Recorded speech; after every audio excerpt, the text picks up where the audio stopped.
નમસ્કાર મિત્રો, આજે આ વિડીયોમાં આપણે શીખીશું સ્વિંગ ટ્રેડિંગ, જે તમે 10,000થી તમારું કેપિટલ 1 લાખ સુધી કેવી રીતના લઈ જઈ શકો છો, અને એ પણ એકદમ સિમ્પલ તરીકેથી.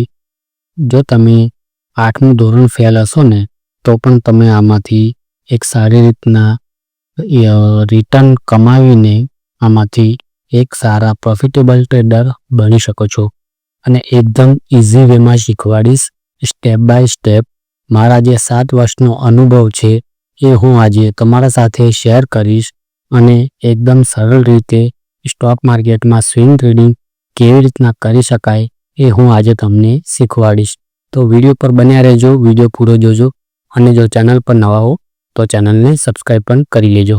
તો સૌથી પહેલાં તમારે ડેલી ટાઈમ ફ્રેમમાં જોવાનું રહેશે, અને આ સ્ટ્રેટેજી છે એ ડેલી ટાઈમ ફ્રેમમાં જ યુઝ કરવાની રહેશે. તો સૌથી પહેલાં તમે અહીંયાથી ડેલી ટાઈમ ફ્રેમ જે છે એ સિલેક્ટ કરી લેજો, અને ડેલી ટાઈમ ફ્રેમમાં જ આ સ્ટ્રેટેજી બહુ સારી રીતના વર્ક કરે છે. સેકન્ડ, કે હવે તમારે અહીંયા ઇન્ડિકેટરમાં જઈને, જેમ કે આ મૂવિંગ એવરેજ છે એ તમારે સિલેક્ટ કરવાની રહેશે. બરાબર, મેં ઓલરેડી અહીંયા સિલેક્ટ કરેલી જ. તો પછી મૂવિંગ એવરેજ એડ કર્યા પછી આ જે એનું ઇનપુટવાળું જે સેક્શન છે એમાં જઈને આ જે લેન્થ છે ને એ 50 તમારે કરી દેવાનો છે. અહીંયા તમારે 9 હશે, અહીંયા 50 કરી લેવાનું છે લેન્થ. જે આ લેન્થ છે ને એ તમારે 50 કરી દેવાનું અહીંયાથી, અને પછી ડન કરીને ઓકે કરી દેવાનું છે. એટલે આ તમારું અહીંયા જે એનું ઇન્ડિકેટર છે જેના બેસિક્સથી આપણે અહીંયા ટ્રેડિંગ કરવાના છીએ. હવે ખાસ ધ્યાન આપજો, કારણ કે જે છે એ હવે જ મહત્વનું છે, એટલે ખાસ ધ્યાન આપીને વિડીયો જોજો. તો સૌથી પહેલાં તો જે તમે મૂવિંગ એવરેજ એડ કરીને આપણે એ આવી રીતના રાઇઝિંગ જ હોવી જોઈએ ડેલી ટાઈમ ફ્રેમમાં. અને પછી એમાં એવું હોય છે કે જેમ કે માર્કેટ કે સ્ટોક આમ ઉપર જતાં જતાં એકવાર અહીંયા સપોર્ટ લે, અને પછી ઉપર જાય, અને પછી ફરીવાર અહીંયા સપોર્ટ લે, અને મૂવિંગ એવરેજને ટચ કરીને જ લે, ત્યારે પછી અહીંયા એક સારી બુલિશ કેન્ડલ બને તો પછી આપણે અહીંયા બાય કરવાનું રહે છે. જેમ કે હું તમને એક દાખલા તરીકે આ ટાટા સ્ટીલના સ્ટોકમાં અત્યારે બતાવી દઉં, તો તમને એકદમ આમાંથી સરળ રીતે સમજાશે, અને સારી રીતના તમે પછી એક્ઝિક્યુટ કરી શકશો. તો જો અહીંયા ટાટા સ્ટીલમાં શું થયેલું છે, જો મૂવિંગ એવરેજ અહીંયા રાઇઝિંગ શેપ છે, આ જે જગ્યા છે ને ત્યાંથી, બરોબર. પછી જે એનો પાછલો જે સપોર્ટ હતો ને એ આ કેન્ડલનો હતો, બરોબર. અને પછી બીજી વાર પણ એને છે ને સિમિલર જ સપોર્ટ બનાવ્યો આ કેન્ડલથી, અને અહીંયા બુલિશ કેન્ડલ ફોર્મ કરી, અને મૂવિંગ એવરેજને ટચ કરીને જ અહીંયા એ કેન્ડલ બની છે. જોઈ લો તમે, આ જગ્યાએ બની છે ને. મૂવિંગ એવરેજ રાઇઝિંગ છે, અને આ જે સપોર્ટ છે ને, આ જે સપોર્ટ છે ને એ સિમિલર છે, બાજુમાં જ છે. તો તમે આવી રીતના આમાંથી સારી રીતના એક મોમેન્ટમ જે આવે પછી એ તમે અહીંયાથી કેપ્ચર કરી શકો છો, અને તમારી જે એન્ટ્રી હોય ને એ આ કેન્ડલના હાઈની ઉપર જ રહેશે. ₹1 ઉપર હાઈની ઓર્ડર કરવાનો રહેશે. જ્યારે પણ આ જે બુલિશ કેન્ડલ બને ને મૂવિંગ એવરેજને સપોર્ટ લઈને, અને જે એનો પાછલો સપોર્ટ પણ સિમિલર હોય ને, ત્યારે જ અહીંયા એક બીજી બુલિશ કેન્ડલ બનવી જોઈએ, જેમ કે અહીંયા બની હતી. પછી જ આપણે એનો જ્યારે પણ એનો એ કેન્ડલનો જે હાઈ હોય ને, તો જોઈ લઈએ આપણે. આજે આ કેન્ડલ છે ને એનો હાઈ છે, 1 મિનિટ હું ડ્રો કરેલું કાઢી નાખું પહેલાં. જેમ કે જો આ કેન્ડલનો જે હાઈ છે ને એ છે ₹153, બરોબર.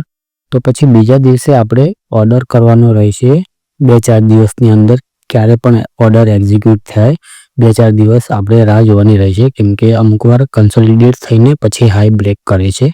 તો આ જેમ કે એનો હાઈ છે ₹153.30, તો બીજા દિવસે આપણે ઓર્ડર કરવાનો રહેશે ₹154.30. તો પછી તમને આમાં જે તમારું સ્ટોપ લોસ રહેશે એ છે આ ગ્રીન જે કેન્ડલ છે ને એનો લો રહેશે. જેમ કે આ મૂવિંગ એવરેજને સપોર્ટ લઈને જે બુલિશ કેન્ડલ બની છે એનો જે લો છે એ તમારું સ્ટોપ લોસ હશે. પણ એમાં પણ આપણે ₹1 નીચે, લોની નીચે ₹1 સ્ટોપ લોસ રાખવાનું રહેશે. જેમ કે આનું આ કેન્ડલનો લો છે 150.48, તો આપણે એનો સ્ટોપ લોસ રાખીશું 149.50 કે 48 પૈસા, બરોબર. ₹1 હંમેશા લોની નીચે જ આપણે સ્ટોપ લોસ યુઝ કરીશું અને તમારો ટાર્ગેટ જે આ 1:2 અને 1:3 અહીંયા અચીવ થઈ ગયો હશે. આ લેવલે તમે જોઈ રહ્યા હશો જેમ કે બરોબર. તો અહીંયા પણ એક સારો સેટઅપ જેમ કે આપણને જોવા મળ્યો છે. અહીંયા પણ જુઓ તમે આ મૂવિંગ એવરેજ જે છે એ રાઇઝિંગ જ છે, ઉપરની સાઈડ જ જઈ રહી છે. બરોબર. ફર્સ્ટ એ ખાસ ધ્યાન રાખવાનું કે મૂવિંગ એવરેજની જે શેપ છે ને એ ઉપરની સાઈડ જ જતો હોવો જોઈએ. અને જુઓ એને પહેલા સપોર્ટ આ કેન્ડલ બે કેન્ડલમાં એને સપોર્ટ અહીંયા લીધો હતો અને પછી પાછો મૂવિંગ એવરેજથી થોડો ઉપર સપોર્ટ લીધો એને આ કેન્ડલમાં. બરોબર. તો એવું જ નથી કે એ જે પાછલી કે અહીંયા જે આ કેન્ડલનો લો છે તો એની બાજુમાં જ અહીંયા સપોર્ટ લેવો જોઈએ એવું જરૂરી નથી. થોડા ઘણું ઉપર નીચે ચાલે. બરોબર. તો જુઓ અહીંયા પણ એને સપોર્ટ લીધેલો જ હતો.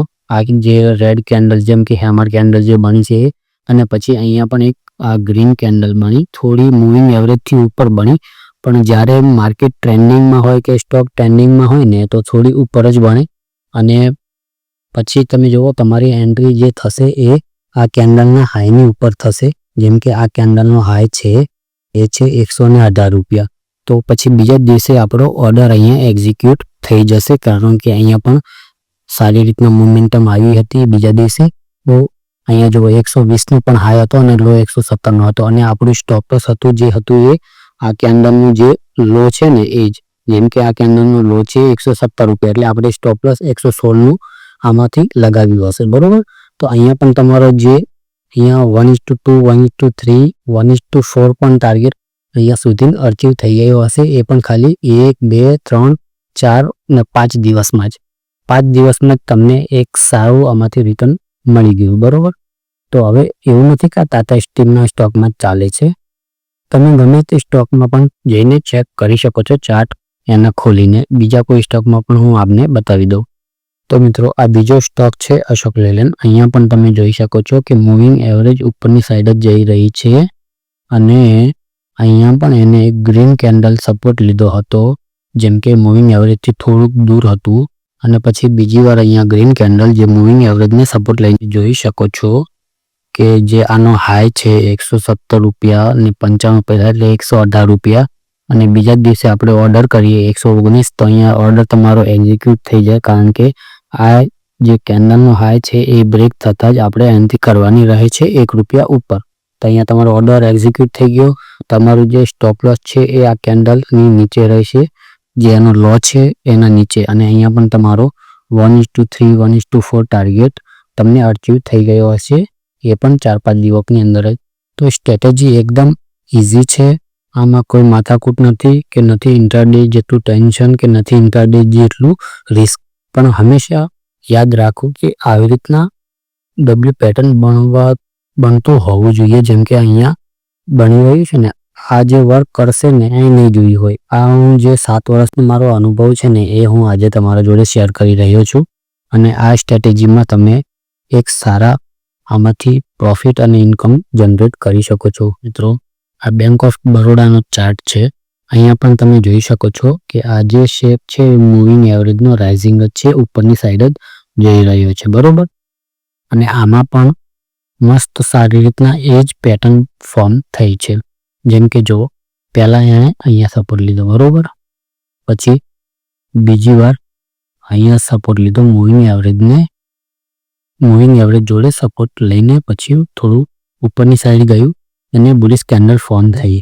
તો આમાં પણ જુઓ તમે સારું એક મોમેન્ટમ તમને જોવા મળ્યું હશે અને અહીંયા પણ તમારી આ કેન્ડલની હાઈની ઉપર એન્ટ્રી અને આના નીચે સ્ટોપ લોસ અને અહીંયા પણ તમારો ટાર્ગેટ 1:3 1:4 અચીવ થઈ ગયો હશે. તો મિત્રો તમે જ વિચાર કરો કે આ સ્ટ્રેટેજી કેટલી સારી રીતના વર્ક કરે છે. મિત્રો વિડીયો ગમ્યો હોય તો લાઈક જરૂર કરજો અને કમેન્ટ જરૂરથી કરજો કે તમને આ સ્ટ્રેટેજી સમજાય કે ના સમજાય. તમે કમેન્ટ નહીં કરો તો મને પણ ખબર નહીં પડે કે તમને સમજાય છે કે નથી સમજાતું. તો મળીશું આવા બીજા કોઈ નેક્સ્ટ વિડીયોમાં. ચેનલ પર જો નવા હો તો ચેનલને સબસ્ક્રાઈબ કરી લેજો.